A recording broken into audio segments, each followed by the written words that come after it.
serie de temas que traemos todos los jueves. Primera de Juan, capítulo 3. Vamos a ir allá.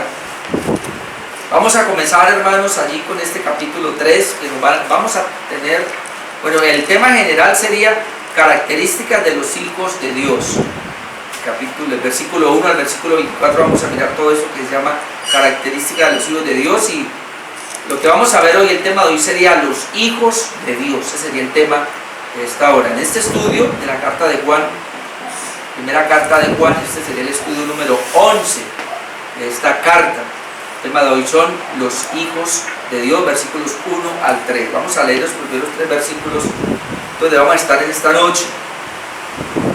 Mirad cuál amor nos ha dado el Padre, para que seamos llamados hijos de Dios. Por esto el mundo no nos conoce, porque no le conoció a Él. Amados, ahora somos hijos de Dios, y aún no se ha manifestado lo que hemos de ser. Pero sabemos que cuando Él se manifieste, seremos semejantes a Él, porque le veremos tal como Él es. Y todo aquel que tiene esta esperanza en Él, se purifica a sí mismo, así como Él es puro. Entonces vamos a mirar hoy ese tema de los hijos de Dios. Tengo 3 puntos en esta noche. Cada punto sería un versículo. Entonces vamos con el primero, sería el amor de Dios por sus hijos. El amor de Dios por sus hijos sería el primer punto. Versículo 1 que dice: mirad cuál amor nos ha dado el Padre, para que seamos llamados hijos de Dios. Por esto el mundo no nos conoce, porque no le conoció a Él. Entonces la expresión mirar puede significar también vea, examine, observe. Quiere decir que nosotros tenemos que considerar cuán grande es el amor de Dios. Mirad cuál amor nos ha dado el Padre. Mirad, o sea, consideremos, examinemos, observemos, miremos, detengámonos por un momento a ver cómo el Padre nos ha amado. Y Dios ha hablado de ese amor en esta carta, y en esta carta sigue hablando del amor del Padre. Es cuestión de ver el capítulo 2, versículo 5. Capítulo 2, ya hemos visto anteriormente, el versículo 5 dice: pero el que guarda su palabra, en este verdaderamente el amor de Dios se ha manifestado. Por esto sabemos que estamos en él. Entonces habla de un amor acá que se ha manifestado. El versículo 15 del capítulo 2 encontramos también algo muy similar, donde dice: no améis al mundo, ni las cosas que están en el mundo. Si alguno ama al mundo, el amor del Padre no está en él. Otra vez, el amor del Padre. Entonces Juan ya ha hablado hasta aquí en el capítulo 1, 2 del amor del Padre, pero aquí en el capítulo 3 sigue hablando de ese amor y va a seguir hablando del amor. Leamos por lo menos primera de Juan 4, 7 al 9, más adelantito. Capítulo 4, versículo 7.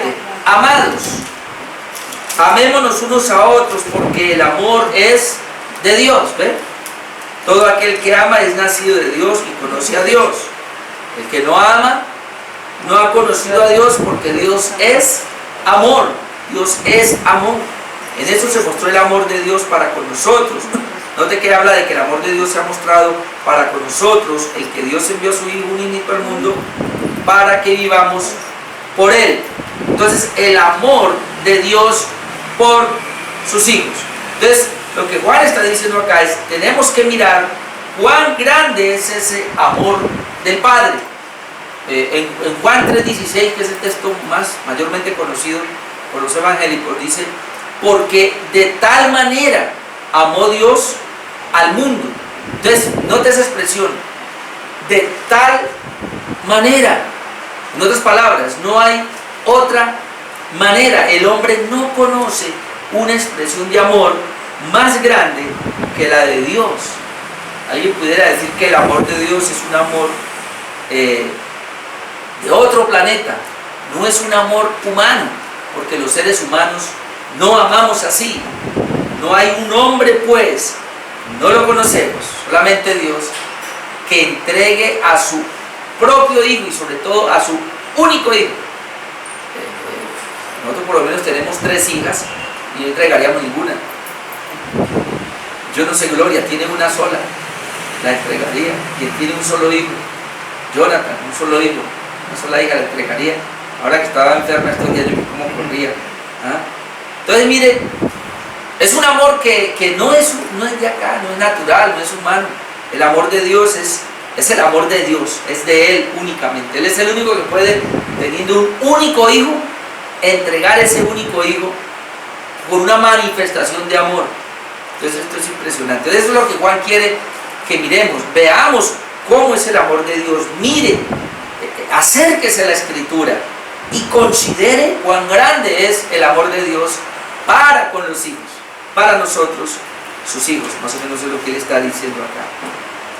Luego dice, ese amor no nos ha dado, mirad cuál amor nos ha dado el Padre. Esta palabra nos ha dado quiere decir que es un amor eterno, que es un amor que ya tenemos, que es un amor que nos ha dado. Mirad cuál amor nos ha dado el Padre para que seamos llamados hijos de Dios. Ya sabemos que ese amor nos fue dado en Cristo, pero es un amor eterno. No recuerdo cuál es el texto, no sé si es amor, no recuerdo que dice, con amor eterno amado. O sea, habla acerca del amor de Dios que es eterno. Pero note que aquí no está diciendo que el Señor nos va a amar de una manera condicional, sino que es un amor incondicional. ¿Me explico? El amor eterno de Dios, con cuál amor nos ha amado para que llegamos a ser hijos de Dios. El asunto es que nosotros no llegamos a ser hijos de Dios por una iniciativa de nosotros, sino que nosotros ahora somos hijos de Dios y llegamos a ser hijos de Dios por una iniciativa de Él, una iniciativa del amor de Dios. Fue el amor de Dios lo que hizo que a nosotros nos escogiera desde antes del amor de la fundación del mundo. Fue el amor de Dios lo que hizo que nos predestinara. Fue el amor de Dios lo que hizo que enviara a su Hijo a morir en una cruz por nosotros para salvarnos. Fue el amor de Dios lo que hizo que en el tiempo conociéramos el Evangelio y que Jesucristo, por medio de la palabra, enviara al Espíritu Santo para que Él nos regenerara. O sea, nosotros estamos en el pueblo de Dios, somos hijos de Dios, contrastando lo que veníamos mirando acerca de los anticristos. Nosotros estamos con Cristo, somos hijos de Dios por medio de Cristo, gracias al amor de Dios, al amor eterno de Dios, gracias al amor del Padre. Entonces eso es lo que él dice que hay que considerar. Mirad cuál amor nos ha dado el Padre. ¿Para qué? Para que seamos llamados hijos de Dios. Alguien me colabora buscando 1 de Juan 1, 2 y 13. Es conocido, pero vamos a leerlo otra vez. 1 de Juan 1, 12 al 13. ¿Qué dice? Mas a todos los que le recibieron, a los que creen en su nombre, les dio potestad de ser hechos hijos de Dios, los cuales no son engendrados de sangre, ni de voluntad de carne, ni de voluntad de varón, sino de Dios. Ok, entonces el versículo 12 nos dice lo que somos. Pero el versículo 13 nos dice la razón de lo que somos. El versículo 12 nos dice... ¿Qué es lo que nos dice? A todos los que te recibieron. Ok, pareciera que hay ahí como algo humano, como si fuera el hombre. Porque dice, mas a todos los que le recibieron. Entonces, ¿quién le recibió? El hombre. A los que creen en su nombre. ¿Quién es el que cree? El hombre. Entonces dice, a ellos los hizo ser hijos de Dios, les dio potestad, les dio autoridad de ser hechos hijos de Dios. Entonces la gente dice, claro, yo soy hijo de Dios porque yo lo recibí. ¿Y qué es recibir? Creer. Yo soy hijo de Dios porque yo creí en Él, y es verdad. Pero el versículo 13 aclara por qué es así esto. O sea, yo le recibí o yo creí en Él y por eso soy hijo de Dios. Mas a los que le recibieron, a los que creen en su nombre, a esos, no a otros, sino a esos, le dio potestad de ser hechos hijos de Dios. Pero luego el 13 dice, pero esos hijos de Dios no están ahí por ellos. No son engendrados, y la palabra engendrado es nacer de nuevo. No fueron regenerados, no fueron nacidos de nuevo, no fueron engendrados por ellos, o sea, por voluntad humana, por sangre, ni por varón. O sea, está sacando la humanidad totalmente. O sea, ellos están ahí, ellos son hijos de Dios, ellos están ahí no por ellos, sino de Dios, por Dios. O sea, que usted es hijo de Dios, yo soy hijo de Dios. Todos los que hemos creído, los que hemos recibido a Cristo, somos hijos de Dios por Él, por el amor de Él, no por nosotros. Nosotros estamos ahí por Él. No, pero es que yo creí, sí, pero es que Él me dio a mí la fe. Pero es que yo me convertí, sí, pero es que Él fue el que me dio la capacidad, me regeneró para poderme convertir, para poder arrepentirme y para poder tener fe. Cuando yo me arrepentí y creí, fue porque Él me regeneró. Y Él me regeneró porque Él me escogió, como lo vamos a ver más adelante, porque Él me amó. Entonces, eso es lo que dice el texto. Miremos cuál amor nos ha dado el Padre para que seamos llamados hijos de Dios. Ok. Ahora viene algo que es el contraste, ¿no? Listo, soy hijo de Dios y chévere. Pero entonces, ¿ahora qué dice? Eso está bien, pero entonces, por esto, por esa razón de que son hijos de Dios, y ojalá usted lo entienda, hermano, por eso, porque usted es un hijo de Dios, el mundo no nos conoce, porque no lo conoció a Él. O sea, el mundo lo va a ver a usted normal que ellos. El mundo no lo va a reconocer a usted como hijo de Dios, o si lo reconoce en su misma percepción de que todos somos hijos de Dios. El mundo nunca va a decir yo soy hijo del diablo, no va a decir y ustedes son hijos de Dios, porque ellos no lo ven así. El mundo, ¿qué va a decir? Todos somos hijos de Dios. El asunto es que no es así. O sea, el mundo no puede percibir eso. Y si de pronto se da cuenta que nosotros tratamos de ser como exclusivistas, en el sentido de que decimos somos los hijos de Dios, somos los cristianos, entonces ellos no lo van a reconocer y se van a venir en contra de nosotros y van a ser enemigos de nosotros. ¿Por qué? Porque ellos no conocen a Dios. Eso es lo que dice aquí Juan. Sería el contraste. Por esto el mundo no nos conoce, porque no le conoció a Él. Miremos que no conocieron a Jesús. Juan 16, 1 al 3. Evangelio de Juan, capítulo 16, versículo 1 al 3. Otra persona que por favor me lo lea. Y otro me va a ayudar a buscar Juan 15, 18 al 19. Juan 15, 18 al 19. Porque dice que el mundo no nos conoce. Vean Juan 16, 1 al 3. Estas cosas os he hablado, para que no tengáis tropiezo.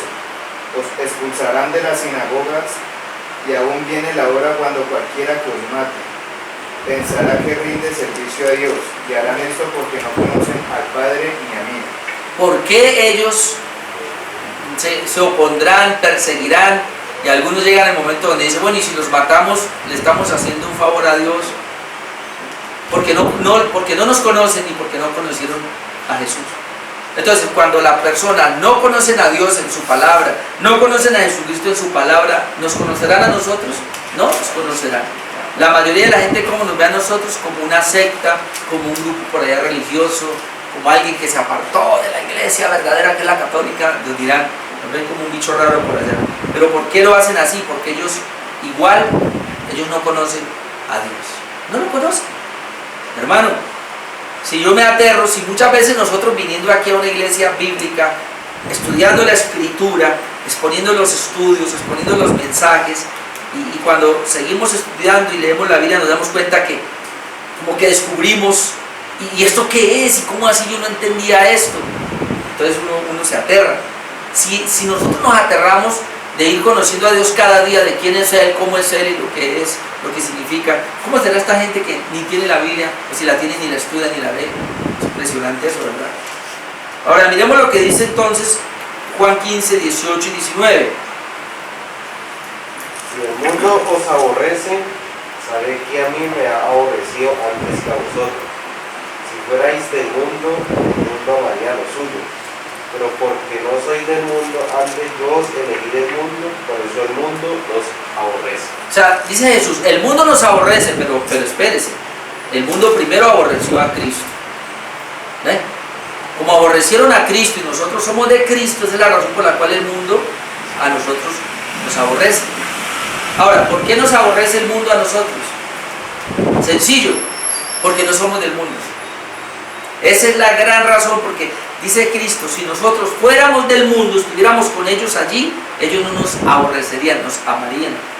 Pero como nosotros no amamos al mundo ni las cosas que están en el mundo, parecido a lo que viene hablando Juan acá, entonces nosotros no estamos con ellos, nos comienzan a aborrecer, pero es que ustedes conmigo no va, no festea, conmigo no disfruta, conmigo no. Nosotros tenemos otra manera de vivir. Nosotros vivimos acorde de, usted está por ahí en las nubes. Mejor que nos digan así, pero nosotros queremos disfrutar el mundo, vengan con nosotros. Entonces, al no ir con ellos nos aborrecen. ¿Pero por qué nos aborrecen? Porque no somos de ellos. Por eso los puritanos manejaban eso y lo que manejamos nosotros ahora. Mientras más uno se mete con Dios, palabra y se mete uno con él, más el mundo nos va a aborrecer. De hecho, estos puritanos han dicho algo fuerte, y es, si el mundo, si a usted no lo odian, pues usted es de ellos. Entonces como que lo ponen a uno a pensar. Pero es que este texto es verdad. Dice, si a ustedes los aborrecen, tranquilos, porque a mí me aborrecieron primero. Entonces, si a ustedes no lo aborrecen, lo aman. ¿Y por qué lo aman? Porque usted es como ellos. Eso es duro. Entonces, yendo otra vez al verso 1, sería la primera parte de los hijos de Dios, el amor de Dios por sus hijos. El amor de Dios por sus hijos. Mira cuál amor nos ha dado el Padre, pero esto va a conllevar a que el mundo obviamente nos aborrezca. Número 2 de esta noche sería la semejanza de los hijos de Dios. Los hijos de Dios. Número 2, la semejanza de los hijos de Dios. Versículo 2. Amados, ahora somos hijos de Dios, y aún no se ha manifestado lo que hemos de ser, pero sabemos que cuando Él se manifieste, seremos semejantes a Él, porque le veremos tal como Él es. El número 2, la semejanza de los hijos de Dios, y Juan los llama ahora amados, para evidenciar que el amor es de Dios. Amados. ¿Amados por quién? Amados por Dios. Como ya dijimos, es un amor eterno, es un amor de Dios. Ahora somos hijos de Dios. Ahora, note lo que Él va a decir acá, porque esto me impresiona. El título, la semejanza de los hijos de Dios, semejanza con Dios. Porque dice ahora, amados, ahora somos hijos de Dios. Qué bueno. Está bien, somos hijos de Dios. Y aún no se ha manifestado lo que hemos de ser. Escuchen, somos hijos de Dios y lo sabemos, pero aún no se ha manifestado lo que hemos de ser. ¿Qué quiere decir? Que aunque yo soy ahora hijo de Dios, yo no soy todavía lo que voy a ser más adelante, ¿verdad? Entonces, eso es lo que Él quiere decir. No debo yo entonces como acomodarme a lo que soy ahora. No, es que ya soy hijo de Dios. Sí, pero es que todavía no hay en nosotros lo que hemos de ser. Es lo que dice el texto. Somos hijos de Dios y aún no se ha manifestado lo que hemos de ser. Entonces, hay algo que hemos de ser, quiere decir que no somos ahora. Entonces, la pregunta es, lo primero, la garantía. Soy hijo de Dios. Sabemos que somos hijos de Dios. Amén. Esa es la esperanza de nosotros y esa es la seguridad. Sabemos que somos hijos de Dios. Pero, ese pero, no se ha manifestado lo que hemos de ser. Entonces quiere decir que aunque soy hijo de Dios, todavía en mí hay una debilidad. Todavía en mí hay un pecado. Todavía en mí hay una falla. Porque no se ha manifestado lo que hemos de ser. O sea, yo soy hijo de Dios, pero yo soy hijo de Dios todavía caído. Yo soy hijo de Dios todavía con una naturaleza carnal y pecaminosa. Y es donde quiero que vayamos. Alguien me lea por favor Romanos 7:18. Romanos 7:18.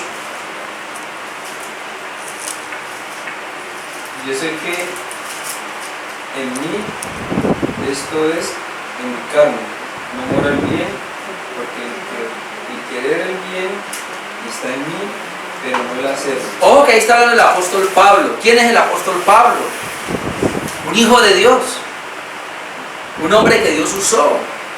Y él llega a esta reflexión. Usted puede leer todo el contexto y él está hablando de la lucha que él tuvo con el pecado hasta que llegó a decir: miserable de mí, ¿quién me librará de este cuerpo de corrupción? Hay personas que se han atrevido a decir que ahí Pablo está hablando de antes de ser cristiano. Algunos dicen, no, ahí Pablo está hablando cuando recién fue convertido. No. Pablo está hablando de su vida ahora como hijo de Dios. ¿Qué es su vida ahora como hijo de Dios? Dice, yo sé que en mí, esto es en mi carne, no mora el bien. Ya, él tuvo que decirlo. Entonces lo que Juan está diciendo es, mire, es lo mismo, somos hijos de Dios, pero no se ha manifestado lo que hemos de ser. Entonces, ¿qué es lo que hay en mi carne ahora? En mi carne no muere el bien. ¿Y por qué él sabe que no muere el bien? Porque ocurre que lo que quiero hacer, no hago. Y lo que no quiero hacer, eso hago. Y entonces apruebo que ya no soy yo, sino el pecado que mora en mí. A ver, ¿a cuánto les ha pasado? Usted quiere agradar a Dios, ¿sí o no? Y termina desagradándolo. Usted quiere santificarse, ¿sí o no? Y termina pecando. Entonces, lo que él está diciendo es eso. Hay en nosotros una debilidad. Hay que reconocerlo, tenemos que aceptar lo que así es. Por eso yo le doy gracias a Dios por la doctrina de la justificación y le doy gracias a Dios por la doctrina de la santificación.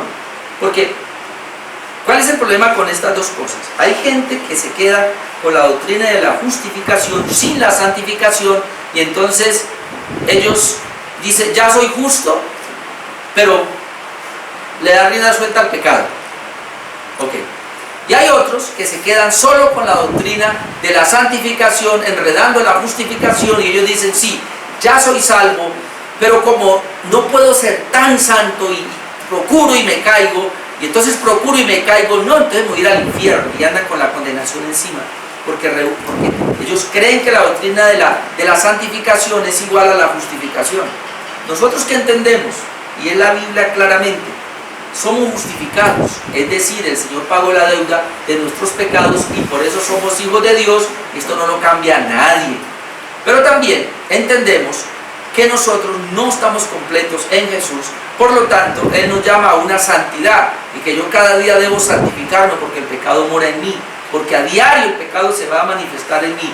Y yo no puedo decir, no, es que soy pecador y eso nadie lo va a cambiar, entonces quedándome como la doctrina de la justificación, ya soy salvo y para de contar. No. Yo tengo que entender que si bien es cierto que el pecado mora en mí, como vamos a ver en el tercer punto, yo debo procurar una santidad. ¿Por qué?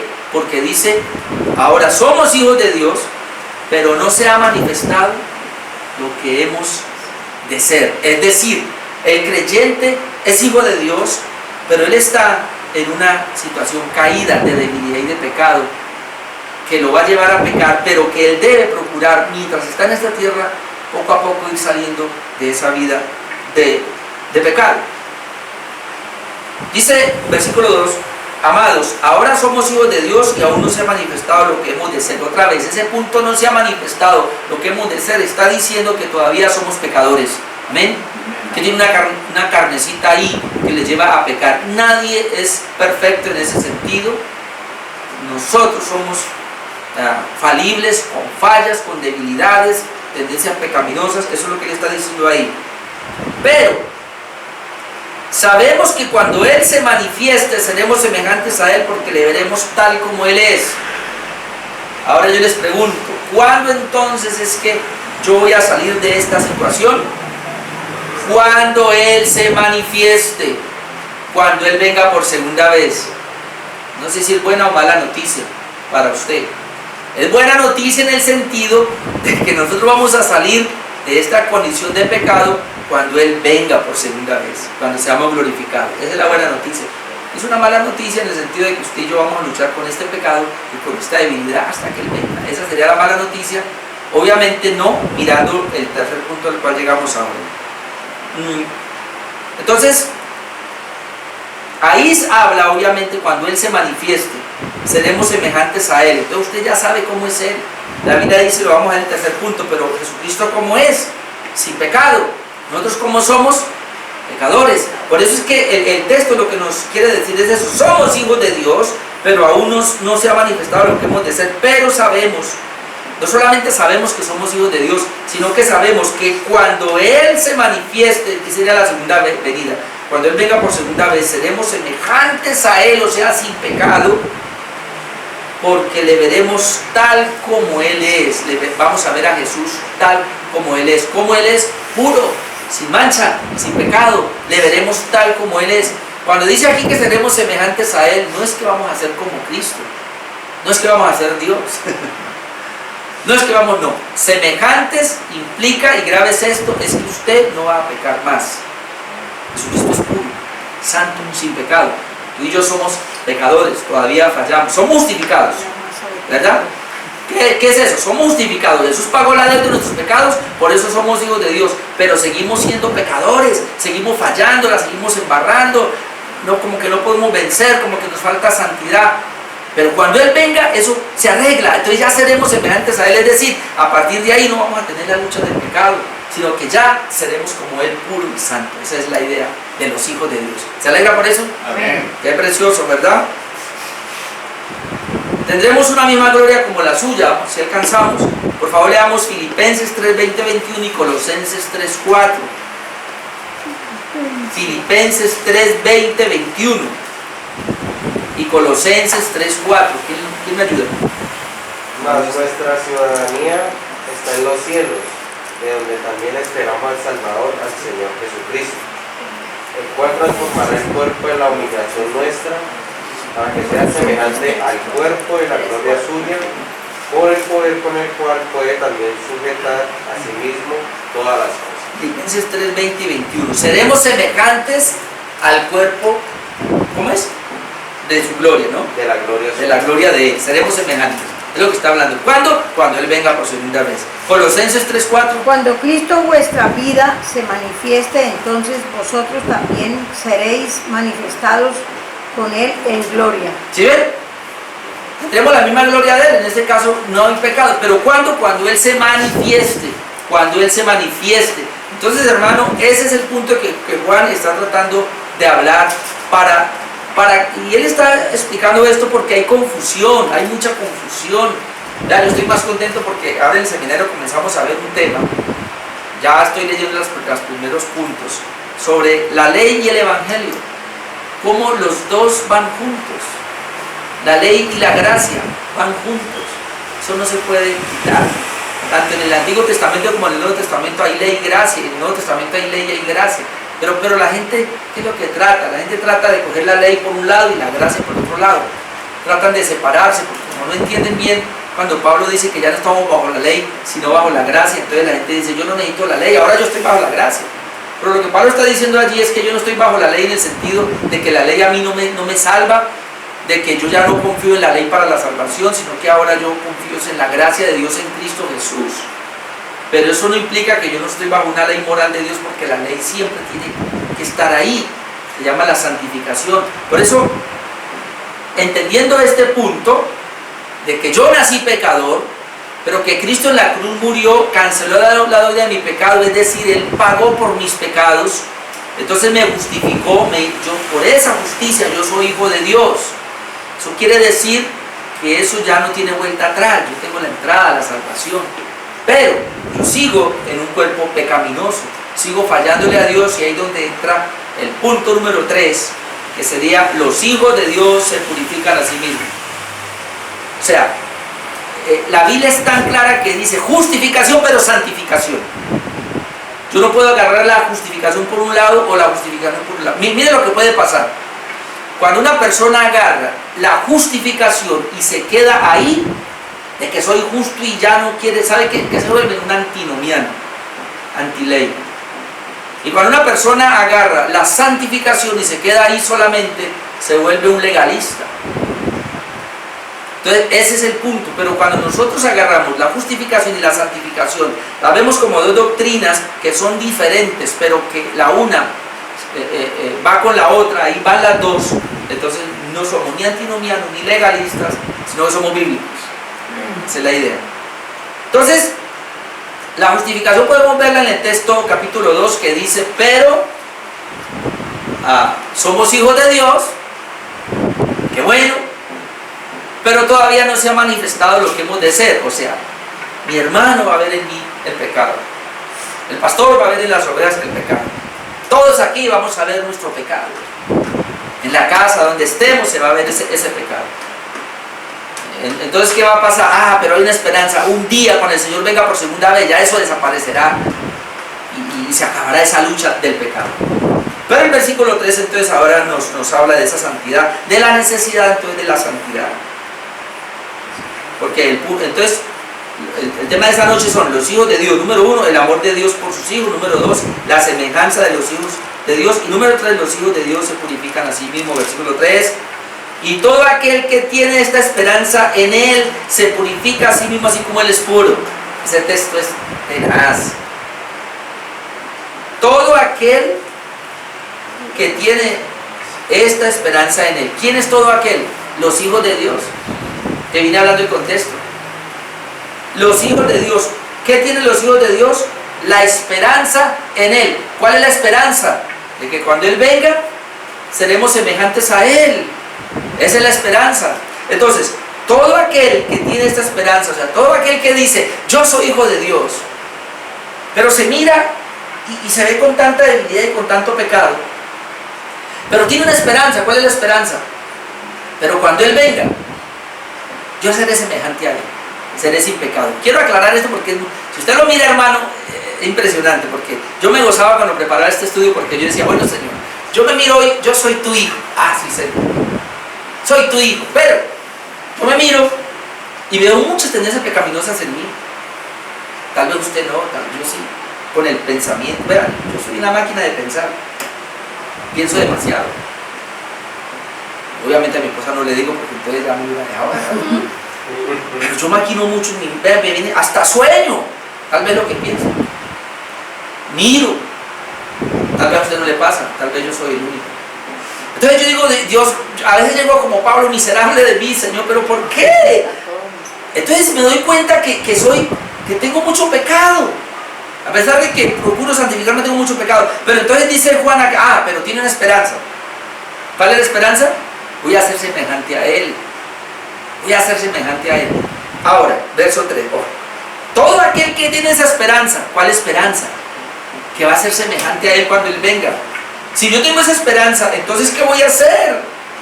Todo aquel que tiene esta esperanza en Él se purifica a sí mismo, así como Él es puro. ¿Cómo la vio? Escuche. Juan no está diciendo ahora, ya, usted es un hijo de Dios, usted tiene un problema de carne, de carnalidad, usted todavía hay muchas manifestaciones de pecado en su vida, de desobediencia a la palabra de Dios. ¿Sí o no? ¿Que las hay? Ay, sí. El juez Juan no nos va a dejar ahí. Entonces Juan lo que dice, bueno, pero ojo que hay una esperanza. Cuando Él venga, usted va a ser semejante a Él, ya no va a tener ese problema que tiene ahora. Sí, Señor. Pero, ¿usted tiene esa esperanza? Sí, Juan. Entonces, usted debe purificarse a sí mismo, porque Él es puro. ¿Cómo? Sí. Usted debe purificarse a sí mismo, porque Él es puro. Los hijos de Dios, entonces, es responsabilidad de los hijos de Dios buscar la pureza cada día.